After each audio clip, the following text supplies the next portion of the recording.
Hey guys, Coach Nick here. I'm going to try to make this video a little bit shorter. Maybe if I stopped getting all teary-eyed, maybe this would help. But coaches, why number 3? Why do we do events at Honor Bound? Or why is Coach Nick always trying to get somebody and everybody to do an event? Here's why. There are 2 whys. They're basically my biggest whys in who I am as a person, as a coach, as an athlete. When I started my weight loss journey, my brother was a big part of it. And I had asked him to do a Tough Mudder with me, and he agreed to do that Tough Mudder with me, and that was kind of the motivation I had for training. And then he was obviously in his car accident, and through the whole entire time, those 4 months in a coma, I kept going to the hospital room and telling him about my training and that we were still going to run this Tough Mudder together, even though the doctors kept telling us it's never going to happen. He's probably never going to walk again. He for sure will never do a Tough Mudder with you. And I didn't listen. I'm like, no, I'll carry him. We're going to do this Tough Mudder together. And then obviously he passed away, and I decided I was going to run in his memory. And that was a really big part of my why. When I started, like I said, I couldn't run a mile. And how am I going to run this 10-mile Tough Mudder course? And so I'm training and training and training. And when I went and ran that first Tough Mudder, I still was the slowest and the least in shape person on my team. My younger brother was running it with me, and he was a runner at the time. And a friend of mine was also a runner. I was the weak link. And when I got to the finish line, I crossed the finish line. I had conquered several obstacles that I didn't think I could do. There was such an incredible rush of emotions there. Obviously, the emotions of having done this for my brother, along with just this feeling of accomplishment and this decision. I would do it again, and I would do it better.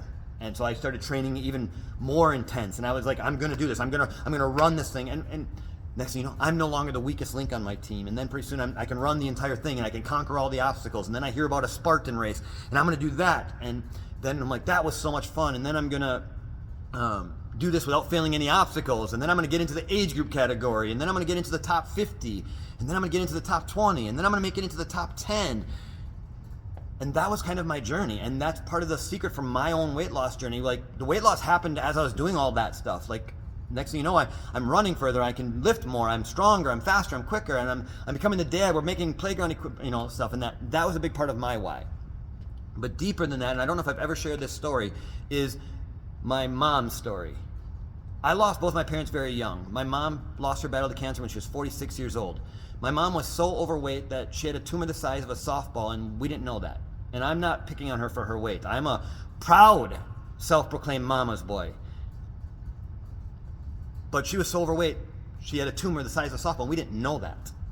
And I lost my dad at 67 to kidney failure and heart disease. My parents made very unhealthy choices their entire life, right? They didn't exercise, they didn't eat healthy. And the results of that are my children will graduate high school without their grandparents there. We're gonna have a baby in a few months, and neither of my parents will be there. My mom only met one of my 6 children. And so when I look at that, I live with this big question deep down. What if somebody had talked my mom into doing a DECA? And it took her an hour long to do that DECA. But at the end, they put a medal around her neck and gave her a big hug and told her she did it, and her team was there cheering for her. And you're like, what do you think? And she goes, I'm never gonna do that again. That was the hardest thing I've ever done. And then a couple days later, she goes, I wonder if I could do it in under an hour. I'm like, yeah, let's go do that. Let's try that. And maybe she does it in 53 minutes. And she's like, wow, that's 7 minutes faster than I was even trying for. I'm like, well, should we do it again and see if we can get down under 50 minutes? Yeah, I think I can do that. Okay, let's do that. And let's say this happens, it takes a year long for this whole process. And then we get on a scale and we realize that she's dropped 30 to 40 pounds in this last year. And she wasn't even thinking just about that, because she was thinking about getting this DECA time down, getting that win, because my mom never got the win. She was going to lose weight. She was always going to lose 50 pounds, and she never got to the 50 pounds. She would lose 10, 15 pounds, and then she'd fall off the wagon. She never got the win. And I just wonder if someone had given her a win, if they'd gone across that finish line, if they'd given her that feeling of accomplishment. That's the hardest thing I've ever done, but I did it. And then we gave her another one. Maybe my mom would still be here. And so when I'm asking everybody to do an event with me, it's more than just doing the event. It's more than qualifying for the Worlds. I know that that's part of what helped me get my weight off. I know that that's a part that was lacking in my mom's journey. And I look at people around me all the time, and I've lived this. I have been at the finish line when we've put medals around people's neck at the Spartan races, and they broke down in tears because they can't believe what they just did. I've been there at the finish line at DECA when people have put up a time that they didn't believe. When I told them, you can do this in 30 minutes. No, I can't. You can do this in 30 minutes. And then I did it in 27 minutes, Nick. I'm like, yes, I know it, but they didn't know it. And so why do we believe so passionately about getting everybody to do an event?